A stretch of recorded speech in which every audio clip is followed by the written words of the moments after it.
Welcome to Investigation. I'm your host, Hatter, along with my co-hosts, Scoop. And Cass.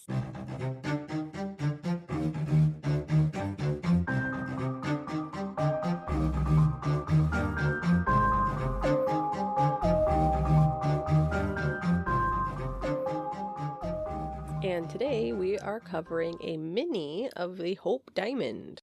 Ooh. Now that I have heard of. I was going to say, what do you all know about it? That's about it. Oh. Yeah. I know the name. The same here. I pretty much just know the name of it. Gotcha. The Hope Diamond is probably one of the most notorious diamonds of all time. Also known throughout the years as the King's Jewel or Francis Blue, also the Tavernier Blue. Francis Blue would be such a cute, pet name. Yeah, especially if you had, what they call the blue Russian cat. Oh yeah, well, I went to dogs. Or Russian Blue. They call him Russian Blue.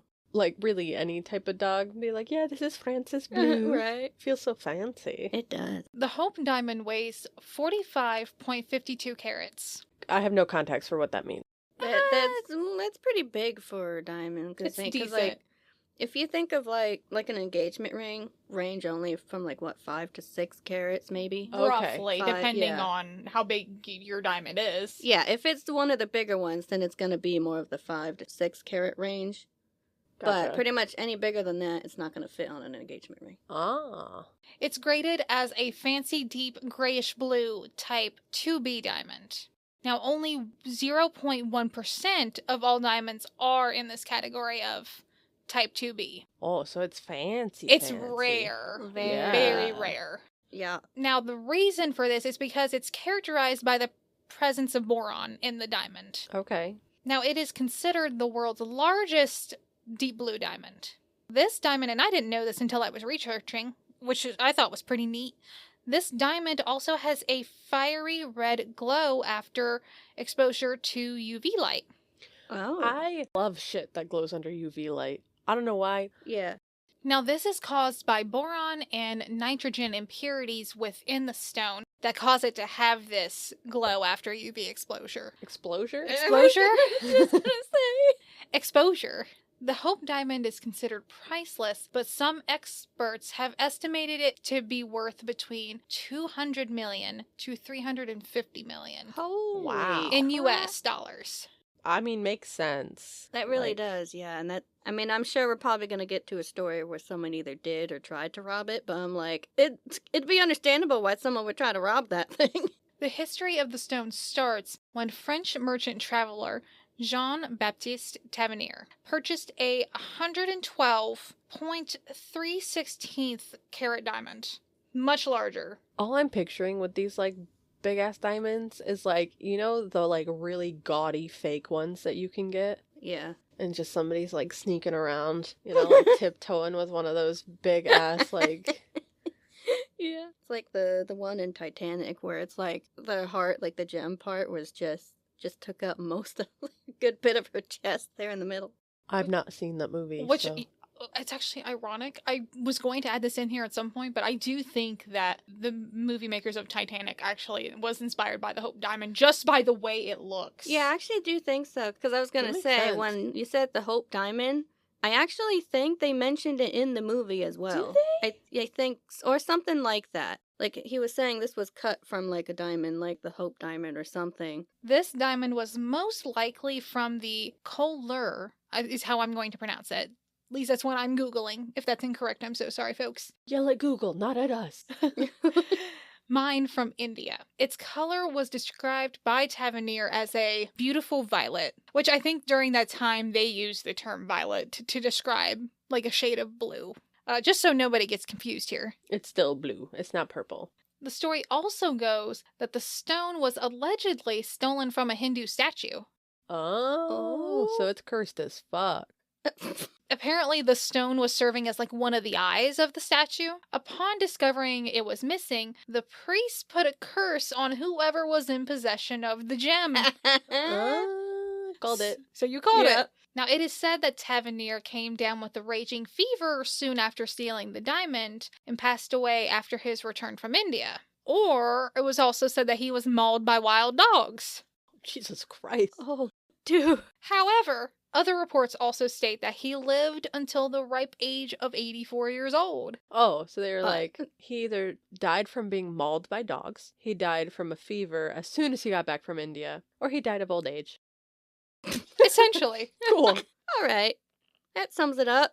Tavernier sold the diamond to King Louis XIV of France in 1668, along with other diamonds. In 1673, the stone was recut by a court jeweler, which resulted in a 67 1/8 carat stone. This stone became known as the blue diamond of the crown, or the French blue, like I stated earlier. It was set in gold and suspended on a neck ribbon, which the king would wear for ceremonial occasions.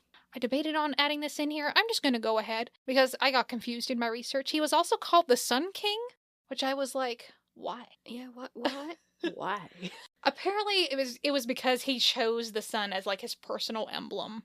Oh. And yeah. And like That's lame. Yeah, very, very unoriginal there, guys. well, and supposedly like apparently is because he believed he was like the sun to France. You know what I mean? Like he was the center of France, like the sun is the center of the universe I type love deal. me, who do you love kind of thing? Yeah. Kind of, I guess. Very, the France revolves around me. I didn't want to go too deep into that because this is not this type of podcast. Yeah, we're And I not. didn't want to run too long. Could be, but...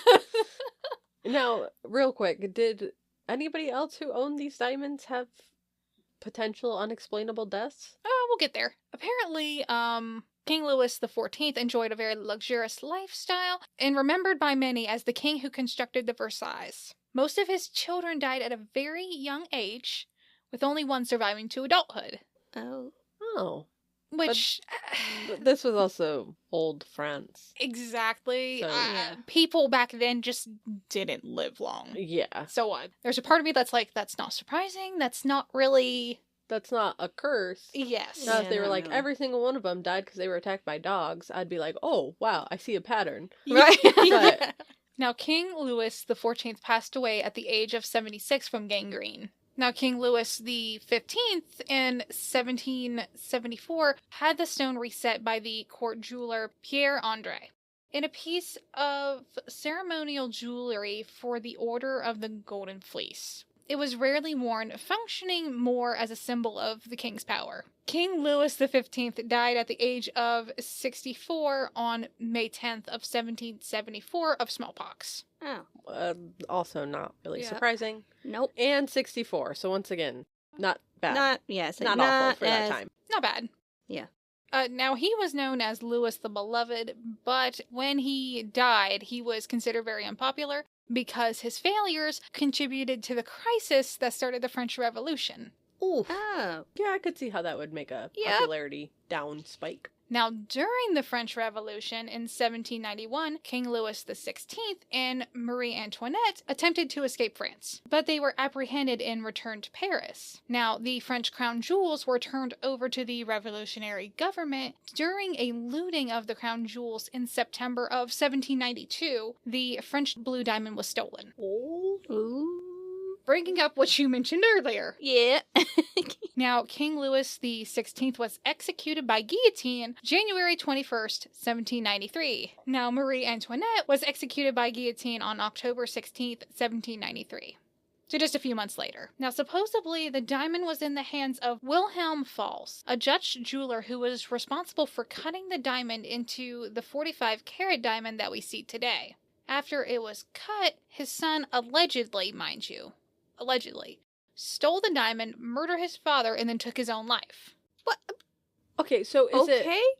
when the diamond is stolen, maybe the curse happens? Because that was what she originally placed the curse. When it was taken from the again, allegedly, Yeah. when it was taken from the Hindu statue, the priest put the curse. Yes. Yes. Okay, so when the priest put the curse on the person, it was for whoever stole the diamond. Now, technically, after the first person stole it, it was eventually gifted to the royal family. So Yeah. maybe it didn't curse them because it was gifted to them. They didn't actively, you know what I mean? You know? Yeah. But then some people like to use like what happened to Marie Antoinette and Yeah. as like, oh, this is part of the curse. But also, like, it was the French Revolution, a lot of people were dying by guillotine. Yeah.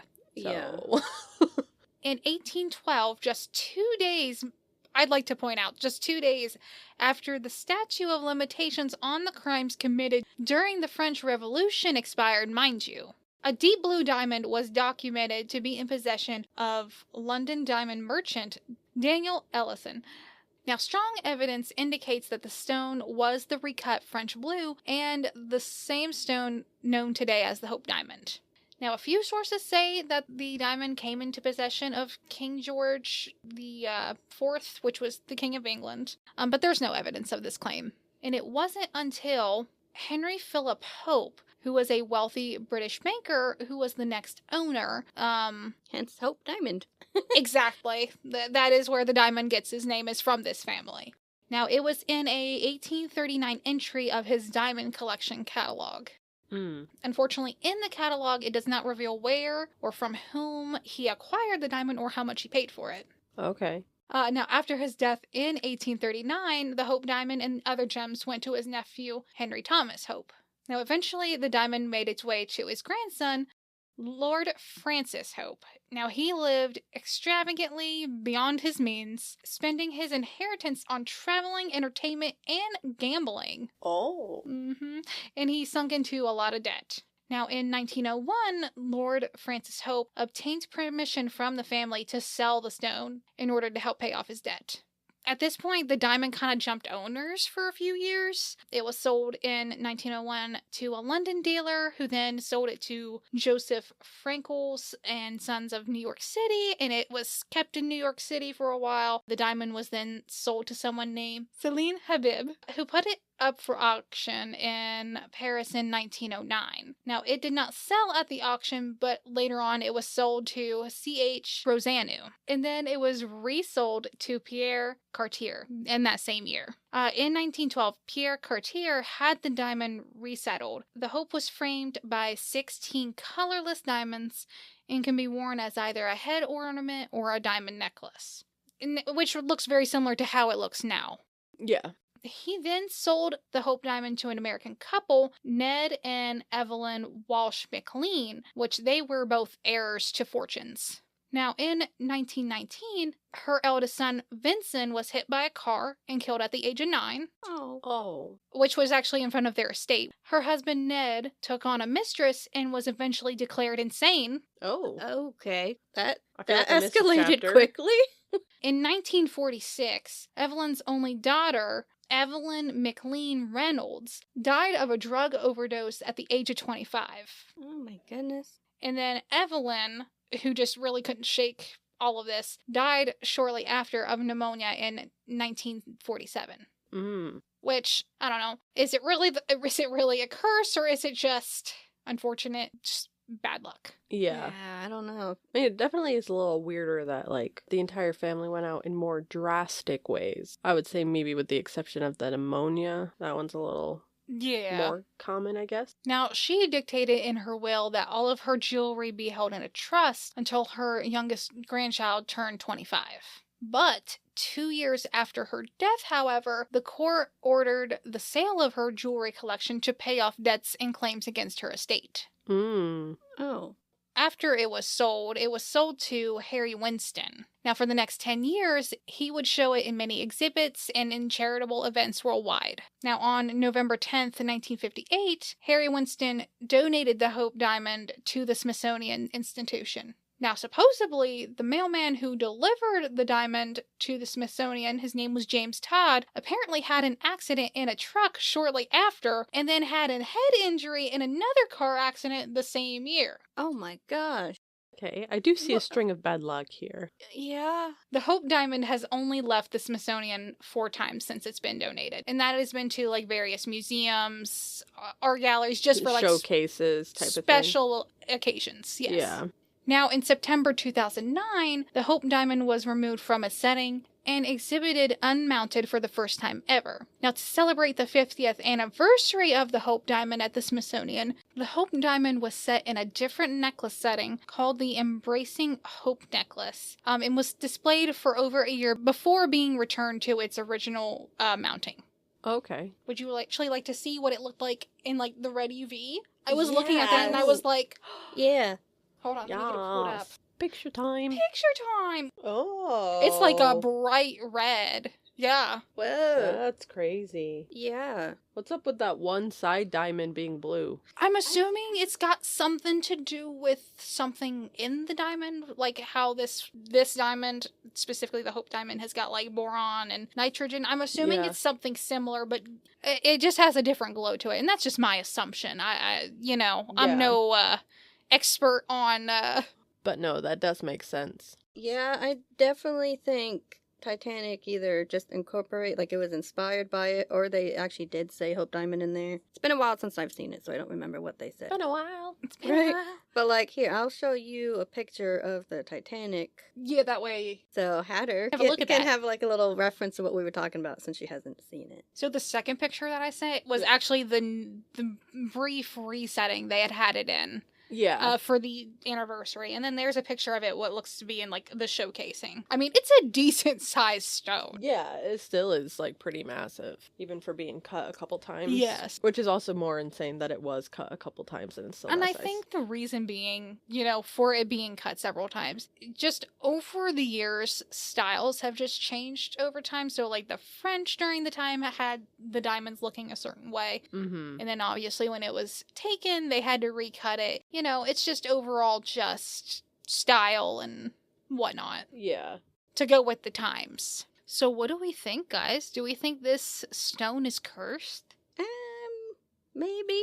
Like, a lot of it kind of goes whoever has, like, owned it or even just held it or whatever. Seems like they've had a lot of bad luck. But then, if I remember correctly, there was wasn't there, like, one or two stories where nothing bad happened? There was a lot of the, like, kings that nothing happened to, really. Yes. Or just a lot of hearsay. Yeah. So, I'm, like, torn. My first instinct is to be, like, just kind of shit happens. Like, the deaths that happen aren't insane enough to be like, oh my god, that's cursed. Like I said, they're not all being mauled by dogs or something, Like that, I'd be like, shit. So it's kind of just on the edge where it's like, it is weird that it keeps happening, but it's not weird enough for me to be like, yeah, it's cursed. Yeah. And some people don't even say, like, you're gonna die if you have this. It's more of, you're just gonna have really bad luck. So, in that, people use the example of people going into bad debt and things of that nature being connected to the curse of this necklace, of this stone, specifically. Yeah, no, and I definitely get that. It's just still, I feel like it's not enough for me to be like, it's cursed. 100% it's cursed. It's just, like, shit happens sometimes. Yeah. Well, that's all I have for you for the Hope Diamond. So we will catch you guys next week when I cover a true crime case. We are getting towards the end of our Pennsylvania month, which is exciting. And we hope you keep tuning in. We appreciate all the support and the love we've gotten so far. It's cool to see our little location map on our hosting platform light up with a bunch of different countries listening to us. So it's super cool to see. And we will catch you guys next episode. And in the meantime, keep investigating. Bye. Bye. Bye.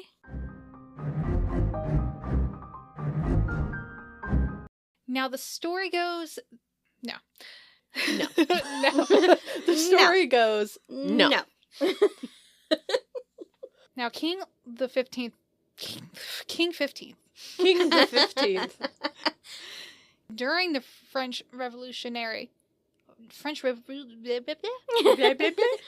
of a drug. Died of a drug. See, I did so well on my last one, and now this one's so bad. It's catching up to me.